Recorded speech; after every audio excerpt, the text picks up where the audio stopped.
ख्वाब है आखिर बिखर जाएंगे।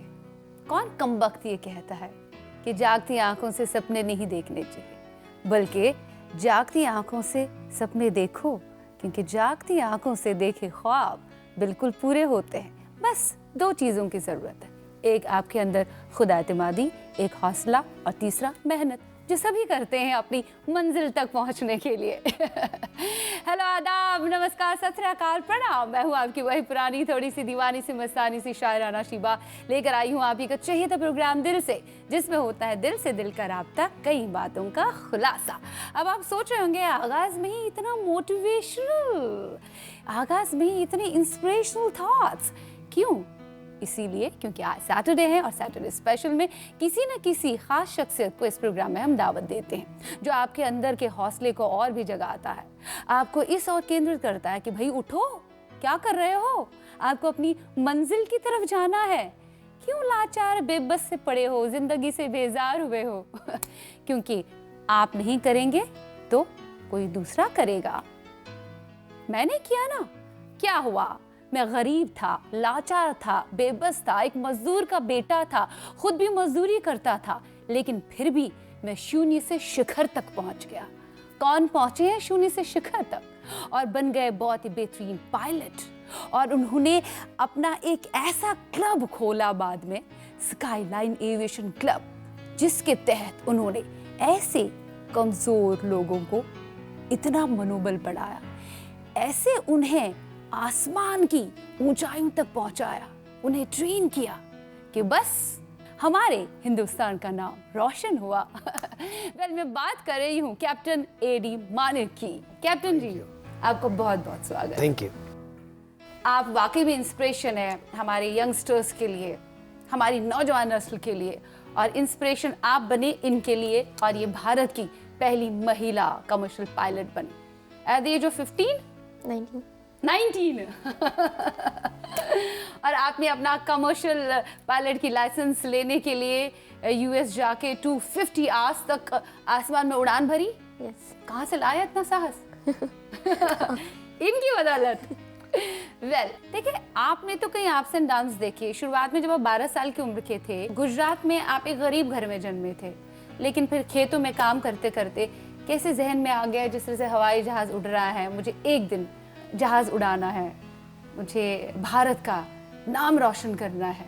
उस वक्त इस तरह के विचार, ऐसी एज होती है हर एक के जहन में बहुत तरह के विचार आते हैं, लेकिन उस तरह का ऐसा विचार और इतना ऊंचा विचार, जबकि आपको पता है घर में खाने के वांदे हैं, 2 वक्त की रोटी नहीं नसीब होती है, माँ बाप पढ़े लिखे नहीं है, वो दिन भी मजदूरी करके शाम को मुझे खाना खिलाते हैं, कभी खाना भी नसीब नहीं होता, गांव में लाइट का सिस्टम नहीं है, अगर मैं पढ़ाई करूं तो एडमिशन कैसे होगा स्कूल में, जबकि आपके गाँव में सिर्फ 7th तक ही स्कूल था।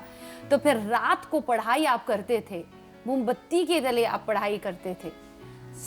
कैसे वो बचपन में आपके जहन में आया कि भाई करना है, क्योंकि आपके पास साधन ही नहीं था उस वक्त? क्या विचार जहन में आया, क्या करूं, ये क्या करूं नहीं था, तो किस ख्याल ने आपके जहन में इतनी ऊंची उड़ान भरने का दृढ़ निश्चय लिया? वो मेरा बचपन था, और बचपन में जो मैंने देखा और जिस तरह से वो हवाई उड़ रहा था, और मैं खेत में काम किया करता था, और देखते देखते फिर मुझे लगा कि एक दिन मैं भी उड़ाऊंगा, और वो ख्यालात से मैं प्लेन के पीछे दौड़ता था। जब तक कि मेरी नजर जा रही है तब तक मैं दौड़ता था। अच्छा, खेत में काम प्लेन जा रहा था, हाँ, आप दौड़ते थे मैं उनको देखने के लिए, और जब तक वो दिख नहीं पाता तब तक मैं फिर वापस लौटता था। And I used to think आगे जाकर के मुझे भी हवाई जहाज उड़ाने की ट्रेनिंग लूँगा और पायलट बनूंगा। जब मैंने मेरी मदर से, जो भी मेरे साथ काम करती थी, मजदूरी है, मजदूर परिवार है, जब मैं बात किया करता तो हंसते थे कि ऐसे तो हम कर ही नहीं पाते, क्योंकि कर पाएंगे ही नहीं, क्योंकि हमारे पास साधन ही नहीं, सपोर्ट सिस्टम ही नहीं है, न तो पैसे हैं, न तो इन्फॉर्मेशन, न तो गाइडेंस है, मोटिवेशन भी नहीं है। वो चीज़ जहाँ से शुरू हुई मैंने पकड़ के रखी, चलता रहा। मुझे करीबन 16 साल लगे उस मुकाम तक पहुँचने के लिए। मेरे साथ जो साथीदार थे, दोस्त थे, वो सब बदल गए, लोगों की बोली बदल गई, लोगों के चेहरे बदल गए, बहुत कुछ चेंज हो गया, but I have maintain myself as I was. Even today I am मजदूर। आज भी मैं वही फील करना चाहता हूँ क्योंकि वही मेरी मजबूरी, वही मेरी गरीबी, वही मेरे स्ट्रगल जो है वो मेरे साधन बने। तो आपके कहने का मतलब है स्ट्रगल से घबराना नहीं चाहिए, वो आपका साधन बनता है। वो जो कश्मकश आप जिंदगी में झेलते हो, हाँ जी। चाहे आपको पता है कि मंजिल तक शायद आप ना पहुंचेंगे, लेकिन फिर भी कोशिश आप जारी रखते हो, पहुंचना ही है। आप का जो स्काईलाइन एविएशन क्लब है, जिसने कई ऐसे लोगों को, कई ऐसे बच्चों को जिनके पास साधन नहीं है, जो बहुत गरीब है, जिनको आप सहायता करते हैं, उनको आप फिर एक पायलट बनाते हैं, आप फंड्स इकट्ठा करते हैं। जिस तरह से आपने इनको ट्रेन किया बाद में, ये हमारे भारत की यंगेस्ट कमर्शियल पायलट बनी है, ये हमारे लिए फख्र की बात है। मुंबई आने के बाद जब आपको समझ में आ गया कि लैंग्वेज की बड़ी प्रॉब्लम है, आप पे लोग हंस रहे हैं, इंग्लिश ढंग से नहीं आती है, तो फिर आपका कॉन्फिडेंस फिर से लो हो गया, फिर आप गलत संगत के शिकार हुए, फिर आपने छोड़ दिया। आपने क्या माँ बाप को ये पहले ही कहा कि मेरे से नहीं होगा, अब लोग मुझ पे हंस रहे हैं, मैं हिम्मत हार चुका हूँ? उन्होंने मान लिया और आप फिर वापस गुजरात चले गए और वहाँ अल्कोहलिज्म के शिकार हुए। तो उसके बाद सेल्फ रियलाइजेशन किस पॉइंट पे आपको हुआ कि नहीं भाई, मैं इसके लिए तो नहीं बना? 1974 में जब मैं यहाँ बॉम्बे पढ़ने के लिए आया, used to live in Kurar village. उस जमाने का झोपड़पट्टी 10 बाय 10 की खोली थी और बहुत दिक्कतें थी। सबसे बड़ी दिक्कत मेरी थी, मुझे लैंग्वेज की प्रॉब्लम थी। मेरी टीचर जब आती थी, पढ़ाती थी, वो जो लिखती थी बोर्ड पे, वो मेरा ड्राइंग था। I used to just copy as it is. वो मेरी हालत थी। फिर भी मैंने 1 साल कुछ भी कैसे भी करके निकाला somehow. Then I lost my confidence कि ये जो है मुझे पढ़ना, मैं नहीं पढ़ पाऊंगा। पढ़ाई से बहुत दिलचस्पी थी मुझे, लेकिन मैं हार गया। लैंग्वेज का प्रॉब्लम था। हाँ, तो फिर मैं चला गया गुजरात। वहाँ जाने के बाद गलत संगत में आ गया। फिर एक दिन वापस वही एपिसोड होता है। I was working on farm और वापस वही हवाई जहाज मैंने देखा। फिर वो जो जहन में था पहले, बचपन 12 साल का वो सपना, वो वापस मुझे रियलाइज होता। मैं फिर सोचने लगा कि ये तो मुझे जो करना चाहिए वो तो मैं कर नहीं रहा हूँ, और जो करने गया था वहाँ से हार के वापस आ गया मैं। एंड देन आई रियलाइज कि ये मानिक इसके लिए नहीं बना है, रुक जाए वो मानिक नहीं। फिर वहाँ से मैं उठ गया। Again I came back, school leaving certificate father की जाली सिग्नेचर लगा के मैंने वापस जाली सिग्नेचर लिया। कैसे? पापा का? क्योंकि वो पढ़े लिखे नहीं थे, तो मैंने आपने खुद ही साइन किया उनका, और वहाँ से स्कूल लिविंग निकाल के मैं वापस बॉम्बे आ गया। हाँ। बस आ गया सो आ गया। और ये मेरे लिए मुंबई कर्मभूमि बनी, और ये मुंबई ने मुझे बहुत कुछ दिया। वाह, बहुत कुछ दिया। फिर इनफैक्ट आपने जॉब्स भी किए हैं, और जॉब्स हमारे हर शहर में एक कॉर्नर होता है, वहाँ पर मजदूर लोग सुबह बैठते हैं। मलाड मारवे रोड पर बड़ी बड़ी बिल्डिंगें बनती थी उस जमाने में, तो ईंटें उठाना, लोखंड डालना, पत्थर डालना, वो सब मैं काम किया करता था। जोगेश्वरी की फैक्ट्री में मैंने झाड़ू मारने का भी काम किया। बट वो जो चीज़ थी मेरे दिमाग में, मुझे पढ़ना है, वो मैंने जारी रखी, और कैसे भी कुछ भी करके मैंने एसएससी पास कर ली। मजदूरी करते थे, और साथ ही साथ वो जोगेश्वरी स्टेशन का आपने नाम लिया, वहाँ वो जो प्लेटफॉर्म नंबर 4 पर बैठ करके मैं पढ़ा करता था, क्योंकि वो हमारी खोली में छोटी सी रूम है और जगह नहीं है। रात को मैं लाइट नहीं कर सकता हूँ कि पिताजी को सुबह उठ कर काम पर जाना है, तो मेरे लिए पढ़ने का एक जगह चाहिए। तो जगह मैंने ढूंढ ली, Jogeshwari railway station, platform number 4। आज आप जाते हैं वहाँ? मैं जाता हूँ और उनको मैं प्रणाम करता हूँ, टच करता हूँ कि इस जगह से मैं यहाँ तक पहुँचा हूँ। मैं सैल्यूट करता हूँ जगह को, और उस वक्त के जो स्टेशन मास्टर, उनको भी मैं सलाम करता हूँ जहाँ भी होगा। कभी मुझे पूछा नहीं उन्होंने कि भी आप यहाँ क्या कर रहे हो, क्योंकि वहीं डटे रहता था मैं।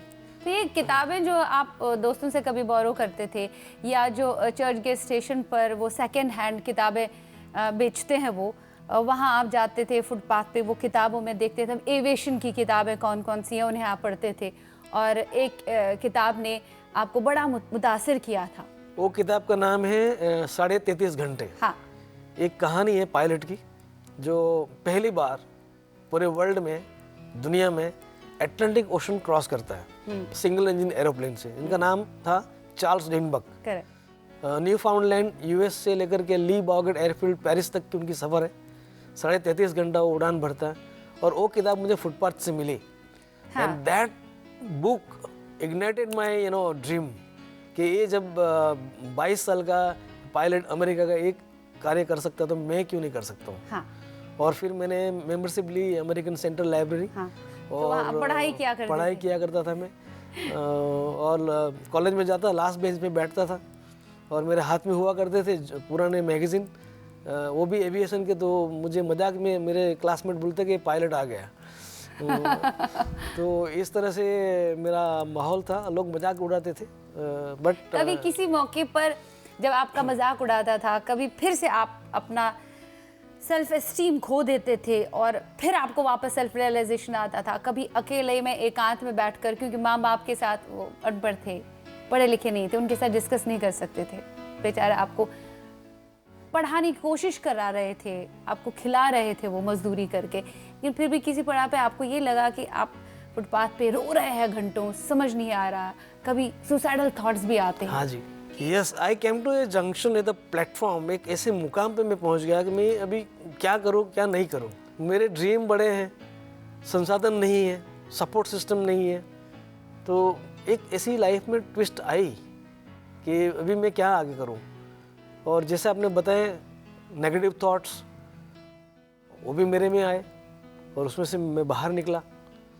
और उसी वजह से ये जो मेरी जर्नी रही, इसी वजह से मैंने सोचा कि मेरी लाइफ जो है इसके बारे में मैं कुछ लिखूं। जो गिरा हुआ है, जो टूट गया हुआ है दिल से, मन से, समाज से हरदुत हो गया है ना, जिसको अब्यूज़ कर रहे हैं लोग, उनके लिए मैंने किताब लिखी है। जो उड़ान एक मजदूर बच्चे की, जो मैं चाहता हूँ कि सभी बच्चे पढ़े। मानिक जी और मैत्री, हमें लेना पड़ेगा एक छोटा सा ब्रेक। आप देखते रहे अपना चहेता प्रोग्राम दिल से लाइव, जिसमें होता है दिल से दिल का राब्ता, कई बातों का खुलासा।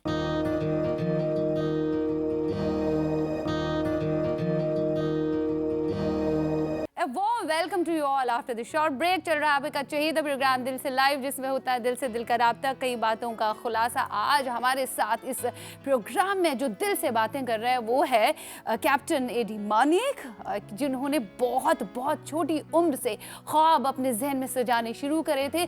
था इनके पास कोई साधन नहीं, फिर भी शून्य से शिखर तक ही पहुंच गए और लोगों के लिए हौसला बनते रहे और उनका हौसला और मनोबल बढ़ाते रहे। और साथ ही साथ हमारे भारत की पहली महिला, यंगेस्ट महिला कमर्शियल पायलट भी हमारे साथ मौजूद है, मैत्री पटेल।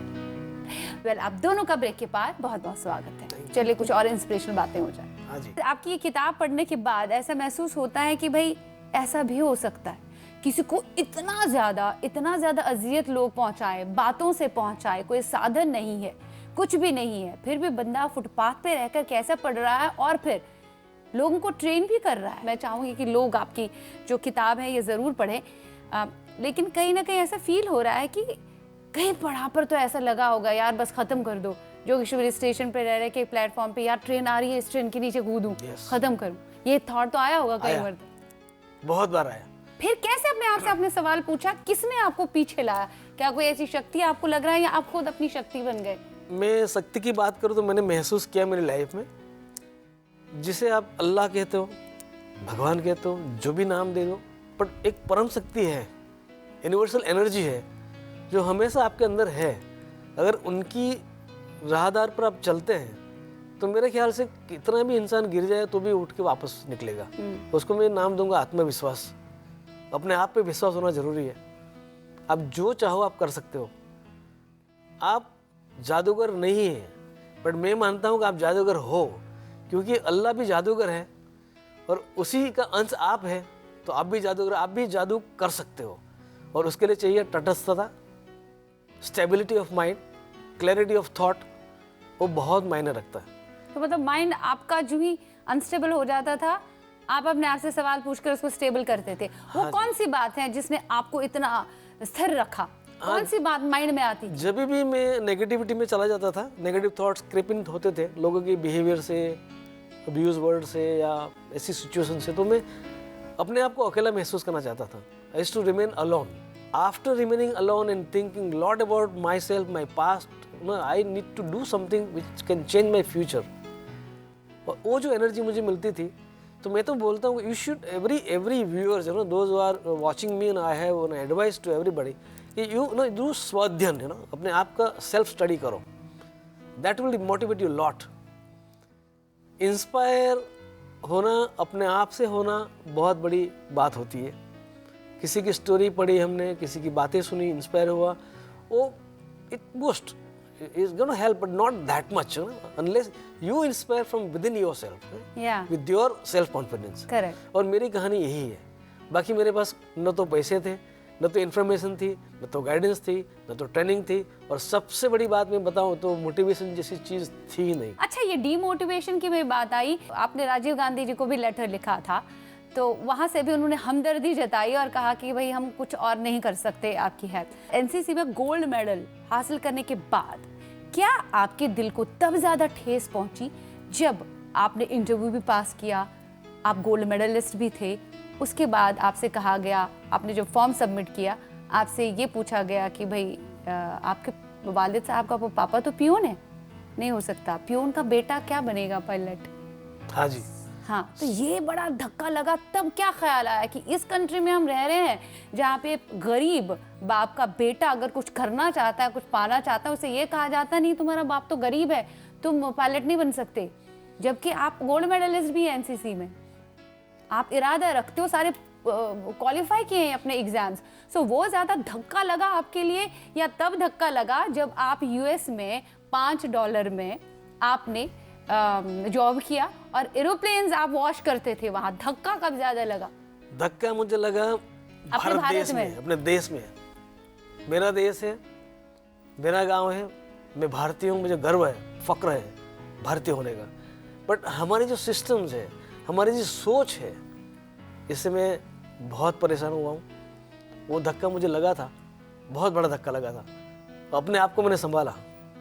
मैंने अमेरिका में जाकर के वहाँ प्लेन धोए तो मेरे लिए वो बहुत गर्व की बात होती थी, महसूस होती थी, क्योंकि मैं प्लेन के पीछे दीवाना था ना, बचपन से उसके पीछे भागता था। तो वो तो धोना था, मतलब मेरे लिए तो बहुत क्लाउड 9 की बात हो गई, मेरे लिए बहुत बड़ी बात थी। लेकिन सबसे बड़ा धक्का मुझे इंडिया में लगा था, जब मेरे पिताजी पियून की नौकरी करते थे, उनकी तनख्वाह नहीं थी वालिद की, और उनको लगा कि नहीं ये फ़ी नहीं भर सकता है बच्चा, तो मुझे एडमिट होने के बावजूद भी मेरा फॉर्म खींच लिया गया था और मुझे मना कर दिया था। So that was the worst and the last hit which I got in my life in career, but I proved wrong, I worked hard. और एक टाइम, एक मौका ऐसा आया जहाँ पर मुझे चीफ गेस्ट के तौर पे बुलाया गया उसी क्लब में, Bombay flying club. I was addressing crowd of at least 200 students, management people and all, and I narrated my story. ये यही जगह है जहाँ से मैं एक बार इंसल्ट होकर के मैं यहाँ से निकला था। वाह।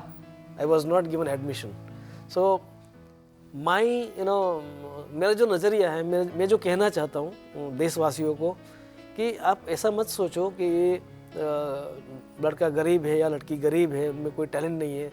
गिव देम ए चांस, उनको एक मौका दो, इसको एक मौका दो।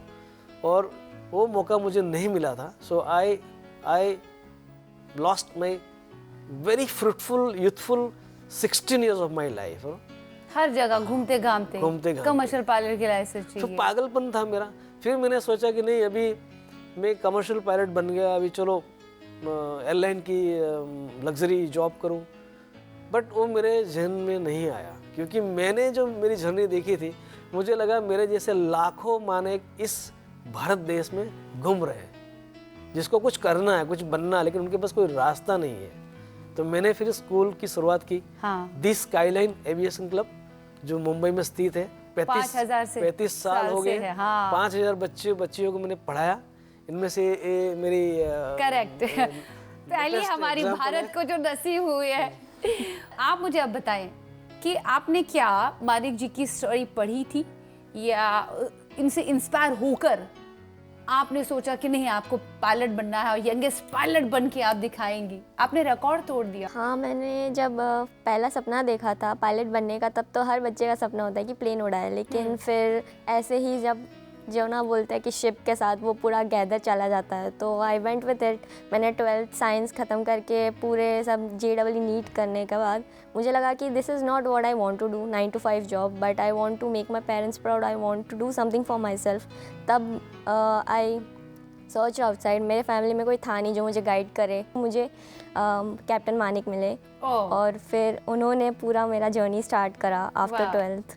And I went to America. मैंने 6 महीने में मेरे कमर्शियल पायलट लाइसेंस की जर्नी खत्म करी। Commendable job. हमारे जितने भी व्यूवर्स हैं इनफैक्ट वो भी मैसेज कर रहे हैं, उनके कुछ सवालात हैं, 1-2 सवाल हम ले लेंगे। चंडीगढ़ से सुखविंदर कोहली है, वो कह रहे हैं कि क्या 10th के बाद मैं अपनी बच्ची को कमर्शियल पायलट बना सकता हूँ, उसके लिए किस तरह उन्हें प्रिपेयर करूँ, क्योंकि मैं खुद ज़्यादा पढ़ा लिखा नहीं हूँ। बहुत ही अच्छा सवाल है और ये सवाल मेजोरिटी लोगों का है कि कहाँ से शुरू किया जाए।